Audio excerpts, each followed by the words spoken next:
বয়স আমার 27 মাত্র। আমার পরিবারের অবস্থা তেমন ভালো না, নিম্ন মধ্যবিত্ত বললেও চলে। কোনো রকম উন্মুক্ত বিশ্ববিদ্যালয় থেকে অনার্স পাশ করলাম, এটাই অনেক। আমার বাবা মা আমাকে যা দিয়েছে তা নিয়েই আমাকে সুখে থাকতে হবে। ভুলে গেলে চলবে না যে আমি নিম্নবিত্ত শ্রেণীর মানুষ। বাবা আমাকে অনেক কিছু দিয়েছে তার ছেলে হিসাবে, আমারও তাকে কিছু দেওয়া উচিত, কিন্তু চাকরি তো হেঁটে হেঁটে আসবে না। অনেক তো খোঁজাখুঁজি করলাম, পেলাম না তো। বাবারও হাতের টান পড়েছে, আমি দেখতেই বুঝতে পেরেছি। কোনোভাবেই চাকরি খুঁজে পেলাম না। আমার যে কোনো চাকরি হলেই চলবে, আমি আমার বাবাকে হাসি খুশি দেখতে চাই। কোনো মতে একটা চাকরি পেয়েছি, কিন্তু সমস্যা হলো ওই কাজ আমি পারি না। কিন্তু আমাকে তো থেমে গেলে চলবে না, যেই মুহূর্তেই হোক আমাকে করতেই হবে। চাকরিটা ছিল কোনো একটা গাড়ির ড্রাইভার থাকা, তো আমি ড্রাইভিং শিখতে লাগলাম। 10 দিনের মধ্যে পাকাপোক্ত ড্রাইভার হয়ে গেলাম। ও হ্যাঁ, আমার পরিচয় তো দেয়া হয়নি, আমি মোহাম্মদ বেলাল। চাকরির আশায় ড্রাইভিং শেখা, তো চাকরিটা আমি পেয়ে গেলাম অবশেষে। কোনো একটা লাশবাহী ক্যারি চালাতে হবে, আমি রাজি হয়ে গেলাম, কারণ যে কোনো কিছুর বিনিময়ে আমার চাকরিটা লাগবে। তো ভালোই কিছুদিন আমার কাজ করতে লাগলাম, কয়েক মাস ভালোই টাকা পেলাম, সচ্ছলভাবে চলতে লাগলাম। এভাবেই দিন কেটে গেল। হঠাৎ করে ডিউটি শেষ করে বাড়ি এসে শুয়েছি, ঠিক এমন সময় আমার বসের কলে বলল, বেলাল সাহেব, আপনাকে একবার ঢাকা মেডিকেলে যেতে হবে, একজনের লাশ এক জায়গায় পৌঁছে দিতে হবে। রাত বাজে ঠিক তখন 1টার কাছাকাছি। আমি 4-5 না ভাবে রাজি হয়ে গেলাম। উঠে গেলাম মেডিকেল কলেজে। বসের দেওয়া ঠিকানায় লেখা ছিল লাশটা নিয়ে যেতে হবে নরসিংদীর একটা গ্রামে। তো আমি আর আমার একজন সহকর্মী লাশটা গাড়িতে তুলতে লাগলাম। অবাক হয়ে দেখলাম লাশটা অন্য লাশের তুলনায় অনেক ভারী, আর অনেক দুর্গন্ধ বের হচ্ছে লাশের গা থেকে। এটা স্বাভাবিক হতেই পারে। আমি আর কিছু না ভেবে লাশটা তুললাম গাড়িতে। খুব কষ্ট হলো তুলতে, তো আমিও রওনা দিলাম নরসিংদীর উদ্দেশ্যে। রাত তখন 1:45। হঠাৎ করেই অনুভব হতে লাগলো গাড়িটি যেন অনেক ভারী হয়ে গেছে। ইঞ্জিন খটখট শব্দ করছে, মনে হচ্ছে আমি 20 জনকে নিয়ে যাচ্ছি একসাথে।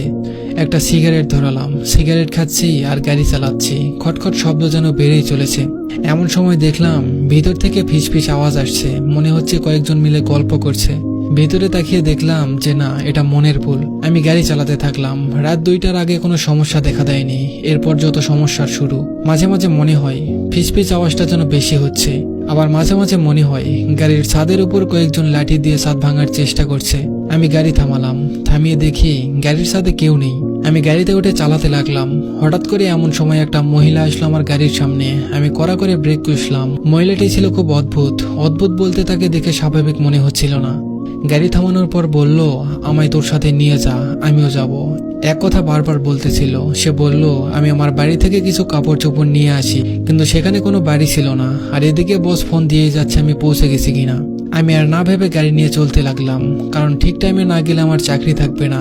গাড়ি চালাতে চালাতে হঠাৎ করে ফিস আওয়াজ আসতে থাকে তখনকার মতো। আবার কিছুক্ষণ পর একদম নিশ্চুপ। আমি কিছুটা ভয় পেয়ে গেলাম, যদিও সাহস আছে আমার, কিন্তু কেন জানি মনের মধ্যে ঘটকা লাগছে। যাই হোক, আমি পৌঁছে গেলাম অবশেষে। গিয়ে দেখি যার লাশ আনার কথা ছিল তাকে দাফন করেছে অনেক আগেই। আমি অবাক হয়ে তাকিয়ে রইলাম। তাহলে আমি এতক্ষণ কাকে নিয়ে এলাম? ওরা আমাকে টাকা দিয়েছে লাশ পৌঁছে দেওয়ার জন্য। আমার মাথায় কিছু ঢুকছে না। এমন সময় একজন এসে বলল, কি ড্রাইভার সাহেব, আপনি এখনো যাননি? বললাম, কি ব্যাপার?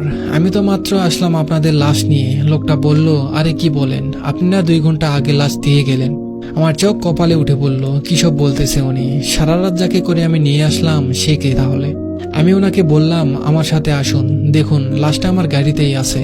তাকে দেখাতে গিয়ে দেখি লাশ নেই। আমি থমকে গেলাম, এটা কি করে সম্ভব? আমি কিছু না ভেবে ওদেরকে বললাম, আচ্ছা এটা কার লাশ?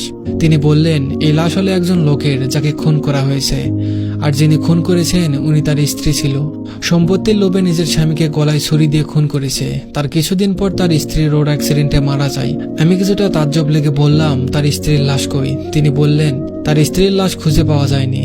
যখন মারা যায় তখন পুলিশ একটা হাতের চুড়ি পায়, আর সেটা ছিল তার স্ত্রীর। আমি সেটা শুনে ঘাবড়ে যাই। রাত তখন প্রায় 4টা বাজে। ক্লান্ত আর মনের ভয় নিয়ে আমি ঢাকার উদ্দেশ্যে রওনা দিলাম। কিছুই ভালো লাগছে না, মাথায় সবকিছু ঘুরছে। কিছু রাস্তা যাওয়ার পর আবার সেই ফিস আওয়াজ আসতে লাগলো। আমাকে প্রচন্ড ডিস্টার্ব করতেছে আওয়াজটা। গাড়ির ছাদেও সেই ঠকঠক আওয়াজ। আমি সাহস করে পিছনে তাকালাম, দেখলাম সে লাশটা বসে আছে। তার গলা থেকে মাথা কাটা ছিল, আর তারই সামনে ছিল সেই মহিলাটা যাকে আমি রাস্তায় দেখেছিলাম। আর মহিলাটি আমার দিকে তাকিয়ে একটা হাসি দিয়ে বলল, তুই আমাকে সাথে নিসনি, তোর বিপদ আছে। এটা শুনে আমি গাড়ির নিয়ন্ত্রণ হারিয়ে ফেলে একটা গাছের সাথে লাগিয়ে দিলাম, আর তারপর অজ্ঞান হয়ে গেলাম। আমার আর কিছু মনে নেই তারপর। তো এই ছিল আজকের আমাদের গল্প। আশা করি আপনাদের গল্পটা ভালো লেগেছে। তো নতুন নতুন গল্প পেতে অবশ্যই চ্যানেলটা সাবস্ক্রাইব আর পেজটা ফলো করে দিবেন। ধন্যবাদ সবাইকে।